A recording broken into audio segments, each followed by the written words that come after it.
It was a damp, overcast morning on May 17th, 1968, the kind of morning where the mist clung to the air and the road felt deserted, save for the occasional passing car. Along us Route 25, just outside Georgetown, Kentucky, Wilbur Riddle moved carefully along the roadside, scanning the ground.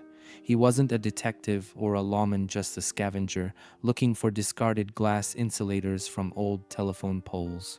It was a small, quiet routine, but on this particular morning, his routine was about to be shattered. As he walked, something odd caught his eye, a bundle wrapped tightly in what looked like an old, weathered tarp.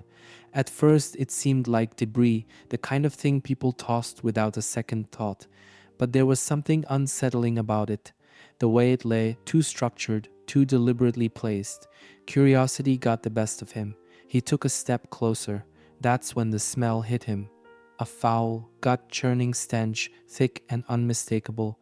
He had spent enough time outdoors to know what that meant. His hands trembled as he peeled back the edges of the tarp, and there inside was something he would never forget. A body. A young woman, crumpled and lifeless, her dark hair matted against the green canvas.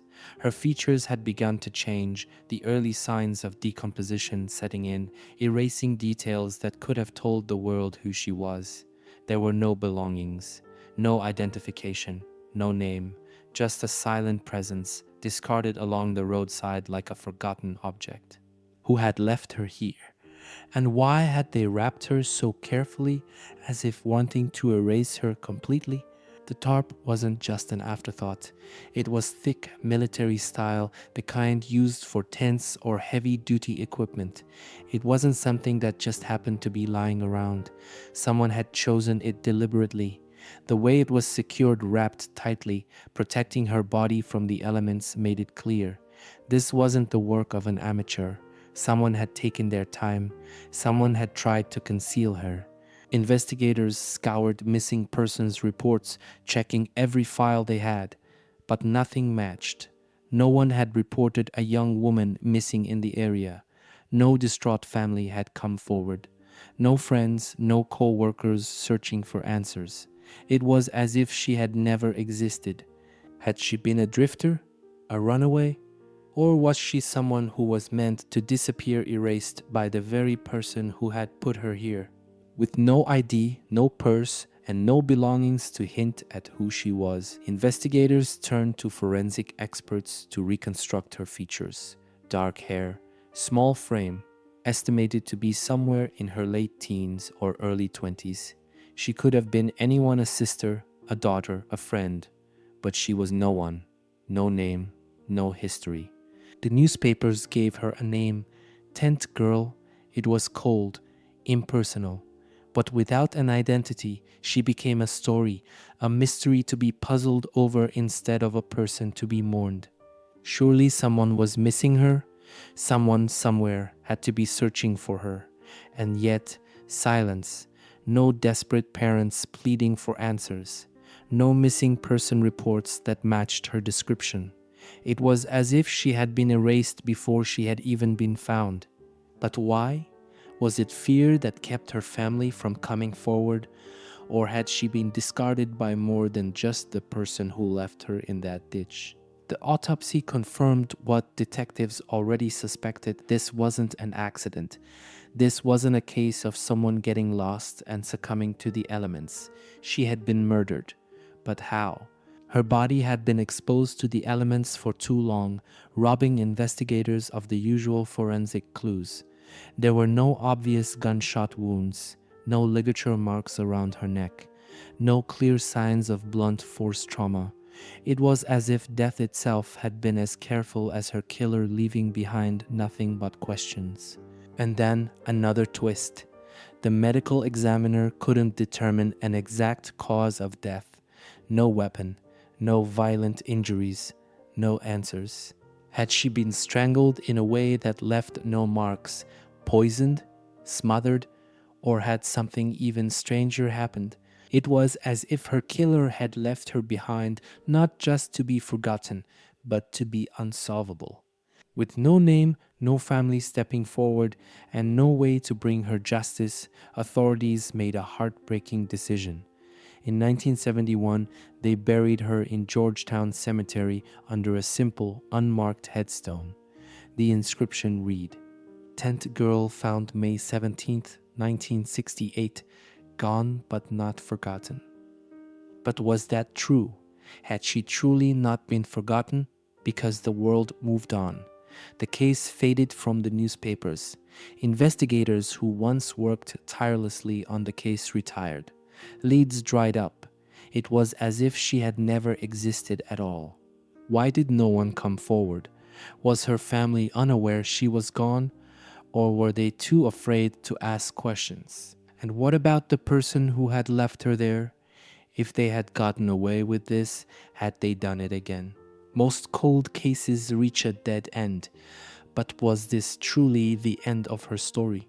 For years, the 10th girl was just another lost soul in an unmarked grave. But then, in the 1980s, her story found new life, and it all started with one man, Todd Matthews.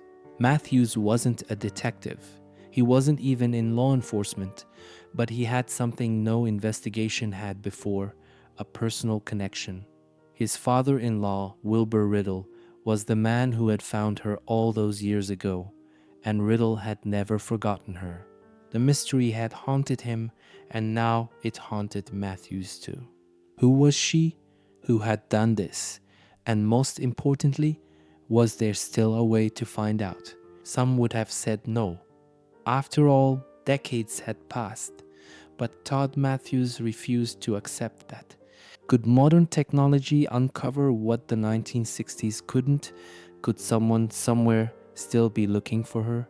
And if her identity was uncovered, what would it reveal about the person who put her in that ditch? By the late 1990s, the world was changing. The internet, once just a tool for researchers and tech enthusiasts, was becoming something more, an archive of lost information, a place where the past could be uncovered with just a few keystrokes. And for the first time, public databases of missing persons were accessible to anyone willing to search. Todd Matthews wasn't a detective. He wasn't a forensic expert. But he was obsessed with one thing, finding out who the 10th girl really was.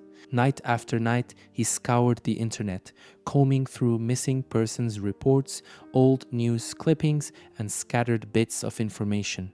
It felt impossible, like searching for a ghost in a digital world where nothing seemed to match. But ghosts leave shadows, and in 1998, buried deep in the archives, he found one. It was a simple post, a brief, almost forgotten listing. A woman named Barbara Ann Hackman Taylor had disappeared from Lexington, Kentucky in late 1967. The description was chillingly close. Same age, same features, same time frame. Her family had been searching for her for decades. They had never stopped wondering where she had gone. But if her family had been looking for her all this time, why hadn't the police ever connected her to the 10th girl? Was it because no one had ever officially reported her missing, or because the world had simply moved on without her? And if this was truly her, what would it mean about the man who was supposed to love her most? Barbara Ann Hackman Taylor had been married. She had a husband, a man named George Earl Taylor. And yet, when she vanished in late 1967, something strange happened.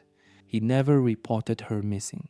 His explanation: she had simply left him, packed her bags, walked out, and disappeared with another man. No arguments, no warnings, just gone. But Barbara's family never believed it. Not for a second. They knew Barbara. She wasn't the kind of person who would abandon everything without a word. No contact, no letters, no attempts to see her family again. Had they been right all along? Had George Taylor been hiding something? If she had really left on her own, why had she been found, lifeless, wrapped in a military-style tarp on the side of the road? And more importantly, if George knew she was never coming back, Was it because he already knew she was dead? Speculation wasn't enough. This wasn't a case that could rely on suspicions and theories. Todd Matthews needed proof. He contacted the authorities and pushed for an exhumation. The 10th girl had been buried for nearly 30 years, but science had advanced. DNA testing, once an impossible dream, was now a reality. In 1998, her remains were carefully unearthed. A DNA sample was taken and compared to Barbara Ann Hackman Taylor's family. The results were undeniable. The 10th girl was Barbara. The mystery of her identity had finally been solved. After decades of being nameless, she had her name back, but this revelation didn't bring closure. It brought more questions than ever. If Barbara had been murdered, did her killer get away with it? And had he been living his life unbothered for all these years? The moment the DNA results confirmed that the 10th girl was Barbara Ann Hackman Taylor, one name stood out: George Earl Taylor. Her husband, the last person to see her alive, the man who claimed she had left him without a trace, and the man who never reported her missing. With Barbara's identity finally uncovered, police reopened the case. After decades of silence, investigators had one simple question: was George Taylor responsible for her death? The evidence or lack of it was troubling. If Barbara had truly left on her own, why had she ended up wrapped in a green military-style tarp discarded on the side of the road? And why had her husband never once reached out to her family, wondering where she was? Could he have been the one to end her life? Could he have wrapped her in that tarp and left her there, hoping time would erase the truth? The weight of suspicion pressed heavily on George Earl Taylor. But there was one major problem. George Earl Taylor was dead. He had passed away from cancer in 1987, 11 years before Barbara's identity was discovered. The one person who could have answered everything was gone. If he was guilty, then justice had already escaped. He had lived out his days without ever facing consequences. But what if there was another possibility? What if George wasn't the killer? Had police spent decades looking at the wrong man? Had the real murderer remained in the shadows, watching as the world assumed Barbara's husband was guilty? And if that was the case, was there still a chance, all these years later, to uncover the real truth? George Earl Taylor had never confessed. He had never been arrested, never even been officially named a suspect, and now he never would be. The problem: there was no hard evidence linking him to the crime. Yes, his story was suspicious. Yes, it made no sense for a husband to never report his wife missing. But in the eyes of the law, suspicion alone wasn't enough. There were no fingerprints on the tarp, no murder weapon, no witnesses placing him at the scene. And that led to an unsettling possibility. What if he wasn't the one who left Barbara out there? Could someone else have been involved? Someone who had taken advantage of a fractured marriage, knowing no one would come looking for her? Or had George Taylor known all along what happened, but was simply covering for someone else? Barbara disappeared in late 1967. Her body wasn't found until May of 1968. That's months unaccounted for. Months where no one knew where she was. Months where she seemed to vanish completely. So where was she during that time? Had she been taken somewhere, held against her will? Did she die shortly after disappearing, or was she alive much longer than anyone realized? And then, another disturbing thought: was she still alive when her killer wrapped her in that tarp? If so, did she fight back? Did she know who was doing this to her? Had the answers to her final moments been lost, not just to time, but to someone who made sure she'd never speak again? As the years passed, theories swirled. Some were whispers, others were built on genuine suspicion.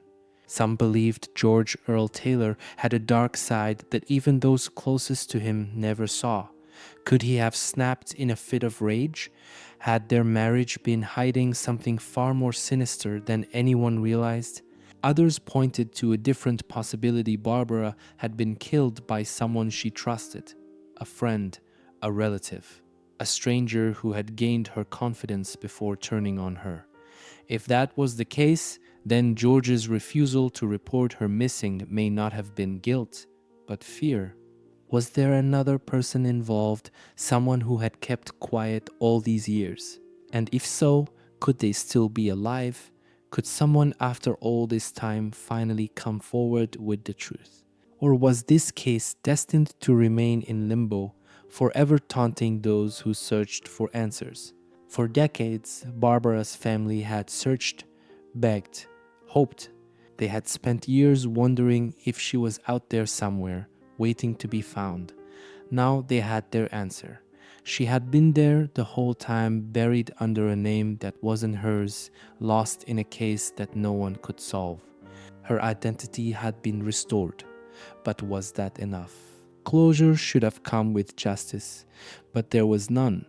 No trial, no arrest, no real explanation for why Barbara's life ended the way it did.